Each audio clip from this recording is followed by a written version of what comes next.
Assalamu alaikum dear students, how are you today? You will be fine, I hope so. आज हम पढ़ने जा रहे हैं मॉलिक्यूलर फार्मूला और ये कैसे मालूम करते हैं। तो चलते हैं अपने लेक्चर की तरफ। अगर मैं आपसे कहूँ कि आपके पास कोई फार्मूला है केमिस्ट्री का तो आप कहेंगे जी है। फॉर एग्ज़ाम्पल आप कहेंगे कि ये H2O है या आप कहेंगे कि ये C6H12O6 है। जैसे कि आपको मालूम है कि ये वाटर का फार्मूला है और ये ग्लूकोज का फार्मूला है।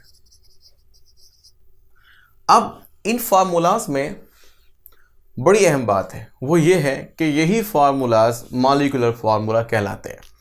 अब कहेंगे ये क्या बात हुई, फिर फार्मूला या मॉलिक्यूलर फार्मूला को कैसे आप डिफ्रेंशिएट करेंगे।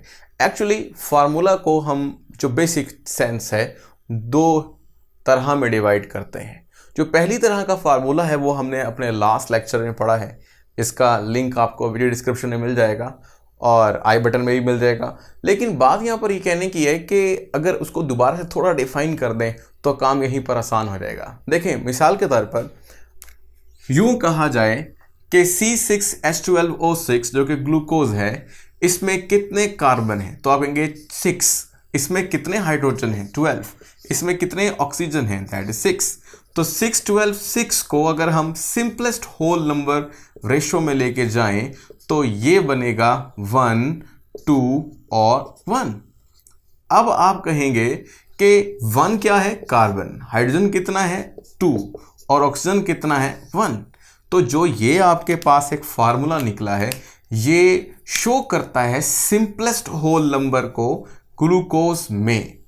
अब देखें ये क्या है, एम्पेरिकल फार्मूला जो लास्ट टाइम हमने पढ़ा। तो अब आपको बात फिर समझ में आएगी कि एम्पेरिकल फार्मूला होता है और एक होता है मॉलिक्यूलर फार्मूला। जो आज हमने पढ़ना है वो है मॉलिक्यूलर फार्मूला, और मॉलिक्यूलर फार्मूला को अगर डिफाइन करें तो ये बड़ा आसान है। जैसे मिसाल के तौर पर हम इसे डिफाइन करते हैं, एक ऐसा फार्मूला है जो शो करता है, क्या शो करता है भाई, total number of atoms, total number of atoms of elements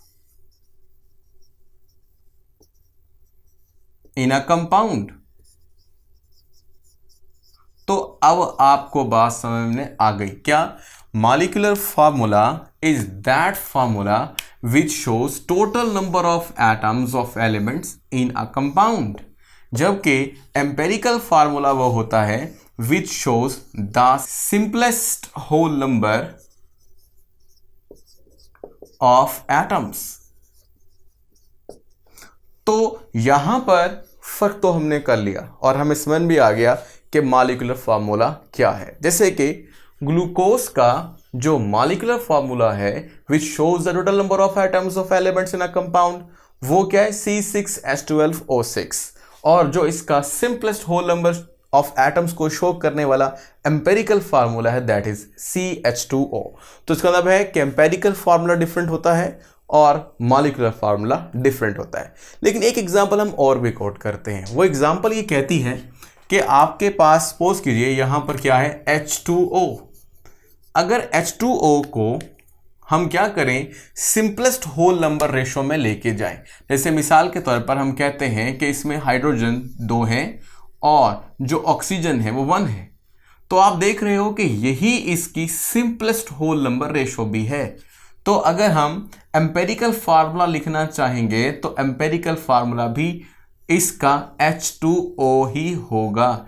तो आपको ये बात समझ में आई क्या, कि एम्पेरिकल फार्मूला वाटर का H2O है और मॉलिक्यूलर फार्मूला जो कि total number of atom show कर रहा है वो भी H2O है। तो यहाँ हमें फिर एक बात समझ में आई, क्या ऐसा पॉसिबल हो सकता है कि किसी भी कंपाउंड का एम्पेरिकल फार्मूला और मॉलिक्यूलर फार्मूला सेम हो। जैसे कि अमोनिया आपने पढ़ा और या फिर आप एथेनॉल ले लें, तो ये आपके पास क्या है, एक ही किस्म के फार्मूलाज हैं, क्योंकि वो दोनों तारीफ में पूरा उतरते हैं। एक तारीफ के टोटल नंबर ऑफ आइटम को शो करने वाले और दूसरी तारीफ कि सिंपलेस्ट होल नंबर रेशो को शो करने वाले, तो इसलिए फार्मूला सेम भी हो सकते हैं। अच्छा, इसमें एक पॉइंट का इजाफा हम और भी करते हैं। वो बात ये है कि आप ऐसा करें, यहां पर ले लेते हैं एसिटिक एसिड CH3COOH। अब इसमें कार्बन कितने हैं? 1 + 1 = 2। और इस तरह से इसमें हाइड्रोजन कितने हैं? 3 और 1 यानी 4, तो हाइड्रोजन हुए 4। इसी तरीके से अगर हम जिक्र करें ऑक्सीजन का, वो कितने हैं? 2। अगर हम इनको सिंपलेस्ट होल नंबर में लेके जाएं तो 1:2:1, यानी कार्बन इसके अंदर 1, हाइड्रोजन इसके अंदर 2 और ऑक्सीजन इसके अंदर 1। अब आपको एक बात फिर समझ में आ गई, वो क्या कि गौर किया जाए तो एसिटिक एसिड का जो एम्पेरिकल फार्मूला है यानी CH2O, ये वही है जो कि एम्पेरिकल फार्मूला है ग्लूकोज का। तो यहाँ पर फिर हमें एक बात समझ में वो ये आई कि ऐसा भी हो सकता है कि एम्पेरिकल फार्मूला किसी दो कंपाउंड का सेम हो। तो यहाँ पर कन्फ्लिक्शन शुरू हो जाती है कि एम्पेरिकल फार्मूला अगर सेम हो सकता है दो कंपाउंड को, फिर हम दोनों कंपाउंड्स को डिफरेंशिएट कैसे करेंगे? तो यहाँ मॉलिक्यूलर फार्मूला ही काम आएगा, क्योंकि मॉलिक्यूलर फार्मूला हर कंपाउंड का डिफरेंट होता है। फिर सवाल ये पैदा होता है कि ये एम्पेरिकल फार्मूला ही क्यों लिखा जा रहा है, इसकी क्या ज़रूरत है? तो यहाँ से हमारी असल स्टोरी शुरू होती है। वो ये है कि हमारे पास कोई भी एक कंपाउंड हो और इस कंपाउंड का पहले हम करते हैं क्वालिटेटिव एनालिसिस, और क्वालिटेटिव एनालिसिस ये कहता है कि इसमें कौन कौन से एलिमेंट्स मौजूद हैं, नंबर 1। फिर हम करते हैं क्वांटिटेटिव एनालिसिस, जिसमें ये पता लगता है कि हाउ मच, कितने मौजूद हैं, ठीक है, और यानी कितनी मिकदार में है। क्वांटिटेटिव से निकला है तो क्वांटिटी, तो क्वांटिटी कितनी है। अब जब हमें ये पता लगता है कि क्वांटिटी कितनी है किसी कंपाउंड्स में एलिमेंट्स के और या एलिमेंट्स के एटम्स की, तो जो फार्मूला मालूम होता है वो फार्मूला मालूम होता है एम्पेरिकल फार्मूला। यानी आपको सबसे पहले किसी भी कंपाउंड का एम्पेरिकल फार्मूला मालूम होता है। अब क्या करें, एम्पेरिकल फार्मूला तो ज़्यादा अच्छा नहीं है, अच्छा तो हम मॉलिक्यूलर फार्मूला है जो किसी भी कंपाउंड को सही बताता है या सही डिस्क्राइब करता है। तो होता ही है कि हम एम्पेरिकल फार्मूला से ही क्या निकालते हैं, मॉलिक्यूलर फार्मूला। अब सवाल ये पैदा होता है कि मॉलिक्यूलर फार्मूला आप कैसे निकाल सकते हैं एम्पेरिकल फार्मूला से? तो इसके लिए आपको क्या करना पड़ेगा, एक छोटा सा एक्सप्रेशन याद करना पड़ेगा। अब एक्सप्रेशन ये कहता है कि molecular formula is equal to n into empirical formula. यानी अगर आपको एम्पेरिकल फार्मूला यानी ये मालूम हो गया है तो आप क्या करेंगे, आप जस्ट उसको n से मल्टीप्लाई करेंगे, और जब n से मल्टीप्लाई करेंगे तो मॉलिक्यूलर फार्मूला निकल आएगा। फॉर एग्जाम्पल समझने की खातिर ये देख लीजिए कि हमारे पास एम्पेरिकल फार्मूला है ग्लूकोज का CH2O। तो n क्या है इसके लिए? n होना चाहिए 6। क्यों? जब कार्बन को 6 से मल्टीप्लाई करेंगे तो जवाब आएगा C6, H2 को 6 से मल्टीप्लाई करेंगे तो आंसर आएगा H12, और O को 6 से मल्टीप्लाई करेंगे तो आंसर आएगा O6, यानी वही ग्लूकोज का फार्मूला। तो यहाँ पर जो अहमियत का हामिल है वो है n। यानी अगर आपको n पता लग जाए और आपको क्वांटिटेटिव एनालिसिस से एम्पेरिकल फार्मूला पता लग जाए तो फिर आप मॉलिक्यूलर फार्मूला निकाल सकते हैं। अब सवाल ये आता है कि n को कैसे फाइंड आउट करेंगे। इसके लिए भी आपको छोटा सा एक्सप्रेशन याद करना है। जैसे मिसाल के तौर पर आप यहाँ पे लिखेंगे n इज इक्वल टू, ऊपर लिखेंगे मॉलिक्यूलर फार्मूला मैस। ये आप डायरेक्टली किसी भी केमिकल एनालिसिस से मालूम कर सकते हैं, मैस निकाला जाएगा, और डिवाइडेड बाय आपको लिखना पड़ेगा एम्पेरिकल फार्मूला मैस। यानी अब आपके पास दो किस्म के मैस हुआ है। जो एम्पेरिकल फार्मूला मैस है ये आप डायरेक्टली फाइंड आउट कर सकते हैं। जैसे मिसाल के तौर पर इस एम्पेरिकल फार्मूला का जो मैस होगा वो कुछ यूं निकाला जाएगा, कार्बन 12 प्लस हाइड्रोजन 1 2 के हाइड्रोजन जो कि 1 मास रखता है और 2 हाइड्रोजन है तो टोटल 2 हुआ, और ऑक्सीजन कितना हुआ 16, तो कितना हो गया 16 प्लस 2 एंड प्लस 12 30। तो ये आपके पास 30 क्या है, ये इस कंपाउंड का, चाहे ये CH2O ले लें चाहे ये CH2O ले लें, का क्या होगा एम्पेरिकल फार्मूला मैस, जो आप यहां लिखेंगे और ये आपको केमिकल एनालिसिस से या एक्सपेरिमेंट से हासिल होगा। तो दोनों में जब डिवीजन करेंगे तो ऑटोमेटिकली आपको n मिल जाएगा। तो n मालूम करने का तरीका भी आपको आ गया। हमारी बुक पे छोटी सी एग्जाम्पल है, उस एग्जाम्पल को कोट करते हैं और वो हल भी हो जाएगी, साथ साथ हम इस मॉलिक्यूलर फार्मूला को निकालेंगे भी। आइए देखते हैं कि वो एग्जाम्पल कौन सी है। तो हमारी एग्जाम्पल ये कहती है द कंबस्शन एनालिसिस, यानी हमने करना है combustion analysis of an organic compound. जब ये ऐसा किया या करने के बाद हमें पता चला कि उसमें कार्बन की मिकदार 60.544% है, हाइड्रोजन 5.50% है और ऑक्सीजन 29.06% है। तो इसकी बुनियाद पर एम्पेरिकल फार्मूला क्या होगा ये आपने मालूम करना है। तो ये जो आपके पास अहम मालूमात है, इसकी बुनियाद पर आप एम्पेरिकल फार्मूला निकालेंगे।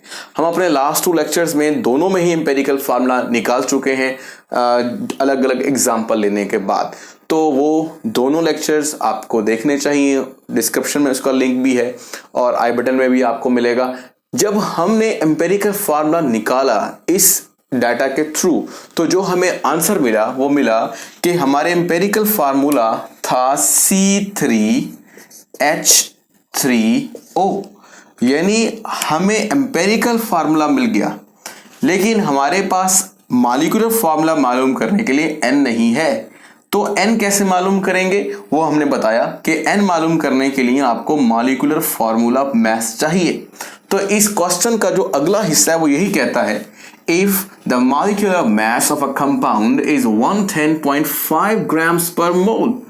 अगर आपके पास इतना मास है, मतलब मोलर मास है किसी मॉलिक्यूलर कंपाउंड का, या कह लें किसी कंपाउंड का मॉलिक्यूलर फार्मूला मास है, तो फिर calculate the molecular formula of the compound. तो फार्मूला बता। अब फार्मूला बताने के लिए क्या करना होगा, जाहिर सी बात है हमें n मालूम करना है। n कैसे मालूम करना है, मॉलिक्यूलर फार्मूला मास होना चाहिए जो कि हमें दे दिया गया है, और वो कितना है, वो है 110.5 ग्राम पर मोल। और एम्पेरिकल फार्मूला मास आप कैसे निकालेंगे, उसके लिए वही पुरानी बात जो हमने यहां पर की थी, लेकिन अब चूंकि हमारा एम्पेरिकल फार्मूला ये है तो इसके मुताबिक ही आपको कुछ निकालना पड़ेगा। C3H3O, कार्बन की 12 मास है लेकिन 3 टाइम्स कार्बन है, प्लस हाइड्रोजन आपके पास 1 और 3 टाइम्स है, और प्लस ऑक्सीजन आपके पास 1 टाइम है 16, मतलब 3 प्लस 16 प्लस 36, और 36 plus 16 plus 3 is equal to 55। एक बात आपको यहां और बता दें कि हाइड्रोजन को अगर प्रिसाइजली लिखेंगे तो उसका 1 की बजाय 1.008 आप लिखेंगे, और 1.008 से जब आंसर निकालेंगे तो थोड़ा सा ज्यादा निकल आएगा, लेकिन मैंने इसको राउंड ऑफ करके लिखा है, यानी 55.0 समथिंग आएगा, लेकिन मैंने इसको 55 लिख दिया है। अब 55 क्या निकल गया, एम्पेरिकल फार्मूला का मैस, यानी एम्पेरिकल फार्मूला मैस। तो वो आप कहां पुट करेंगे, एम्पेरिकल फार्मूला मैस की जगह पर कितना निकला भाई 55। तो जब इसे काटेंगे तो 55 का 110 ऑलमोस्ट डबल है, तो जो आंसर आ जाएगा वो आपके पास आएगा 2। अब 2 क्या है, n। अब 2 कहां लगाएंगे, इस 2 को हम पुट कर देंगे n की जगह पर, तो 2 मल्टीप्लाई बाय एम्पेरिकल फार्मूला। अब आंसर आएगा किसके बराबर, मॉलिक्यूलर फार्मूला के। तो C3 multiply by 2 is equal to C6।